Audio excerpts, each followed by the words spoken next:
Ana pernah dengar dari salah satu ustadz lebih baik tidak usah berinfak ke seorang pengemis karena membuat mereka menjadi malas. Lalu berinfak pada masjid yang masih banyak ritual bid'ah lebih baik tidak usah. Bagaimana menurut ustadz? Ya itu mungkin juhud beliau ya. Ini usaha pribadi barangkali. Kalau menurut saya ya.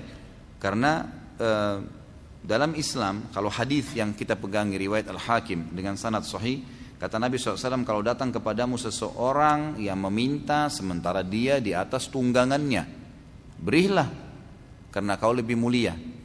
Berarti ada perintah memberi. Mau bagaimanapun keadaan dia di atas tunggangan ini, ulama hadis menekankan berarti dia kaya, dia mampu tapi dia minta. Hadis Bukhari mengatakan yadul ulya khairum yadis sufla.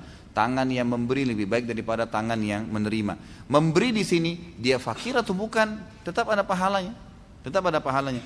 Terlebih lagi kalau imam fakir, tadi hadis-hadis yang sudah saya sebutkan sebelum saya baca pertanyaan. Bagaimana Nabi SAW memotivasi para sahabat disuruh sedekah walaupun dia punya satu kurma bagi dua. Kalau ada orang susah bagi dua, kasih, gitu kan? Sampai-sampai kalau dia cuma punya satu butir kurma disuruh bagi dua, kasih orang susah kalau dia lihat, gitu kan? Seperti itu motivasi dalam agama. Kalau ada perkataan seorang ustadz, dia mengatakan bahwasanya tidak usah memberi karena melatih pengemis untuk terbiasa. Dari mana dia punya jaminan si fakir yang sedang minta itu, yang mengemis itu memang bisa bekerja? Bukankah sekarang saya tanya ikhwani, bukankah sekarang banyak sarjana menganggur? Bukankah banyak orang yang fisiknya masih sehat mau bekerja jadi pembantu rumah tangga nggak diterima? Banyak sekali, gitu kan? Saya temui kemarin menjelang lebaran di depan tempat saya di Condet itu, banyak sekali orang kesian satu keluarga dengan istrinya, dengan anaknya pakai gerobak sampah keliling. Saya kira tadinya ngangkat sampah. Saya tanya, Bapak mau ngangkat sampah? Oh enggak. Saya hanya jalan-jalan sama istri anak saya. Maksudnya kalau ada sesuatu dia dikasih, dia terima. Dan apa yang dikasih, makanan kah, pakaian kah, ditaruh di gerobak sampahnya itu. Itu kalau kita lihat fisiknya masih kuat, suaminya masih kuat, istrinya kuat, anak-anaknya semua pintar-pintar, ada jalan. Tapi buktinya nggak mungkin, saya yakin kalau mereka dapat kerjaan mereka mau kerja seperti itu. Kotor-kotoran untuk apa gitu kan? Pasti orang manusia tidak senang. Tapi begitulah, tidak semudah apa yang kita bayangkan. Jadi jangan kita tarik potensi yang sedang ada atau kelebihan yang sedang ada pada diri kita berarti semua orang sama. Gitu. Kita bisa melamar kerja dapat kerja, berarti semua orang bisa melamar dapat kerja. Buktinya banyak orang yang ditolak melamar kerja, gitu kan? Banyak. Jadi kita nggak bisa tahu, makanya dalam Islam hukumnya hukum zahir yang kelihatan. Ada orang minta, kasih aja. Oh dia menipu nanti Ustaz, nah, itu urusan dia sama Allah. Karena Allah nggak mentaklif kita, nggak membebankan kita sampai pada tingkat menilai dia ini bohong atau enggak. Nggak ada urusan sama kita itu. Saya sudah pernah kasih contoh. Sekarang di majelis kita ini tiba-tiba ada orang datang bawa proposal masjid. Nih, masjid butuh 100 juta. Kita nyumbang semua.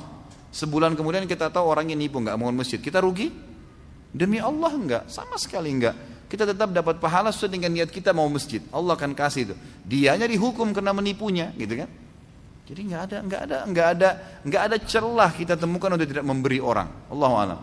Ada satu pendapat memang, ada satu saran ulama, kalau ketahuan orang itu ahli maksiat, jelas-jelas uang itu akan dipakai pada maksiat kepada Allah, perbuatan bid'ah atau dia melakukan perbuatan syirik, atau misalnya memang dia minta uang untuk minum khamr, jelas-jelas kita tahu dia pakai mabuk, nah itu boleh ditolak.